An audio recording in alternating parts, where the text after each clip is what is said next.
৫ August আশুলিয়ায় ৬ লাশ পোড়ানোর মামলায় সাবেক এমপি সাইফুলসহ ১৬ জনকে আসামি করে তদন্ত প্রতিবেদন আদালতে দাখিল করেছে প্রসিকিউশন।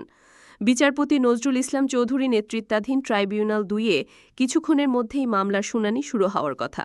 সকালে এই মামলায় গ্রেপ্তার পুলিশ কর্মকর্তা আবদুল্লাহিল কাফি, শহীদুল ইসলাম, ডিবির পরিদর্শক আরাফাতসহ ৭ জনকে হাজির করা হয় ট্রাইব্যুনালে। গত ১৯ জুন তদন্ত প্রতিবেদন হাতে পায় প্রসিকিউশন। তদন্ত প্রতিবেদনের সাভারের সাবেক এমপি সাইফুল ইসলাম সহ ১৬ জনকে অভিযুক্ত করা হয়। ৬ জনকে গুলি করে হত্যা ও লাশ পোড়ানোর বেশ কয়েকজন পুলিশ সদস্যের সংশ্লিষ্টতার অভিযোগ করা হয়েছে। গত বছরের ৫ আগস্ট সাভারের আশুলিয়ায় পুলিশের গুলিতে প্রাণ হারান ৬ তরুণ। এরপর পুলিশ ভ্যানে তাদের লাশ তুলে আগুনে পুড়িয়ে দেওয়া হয়।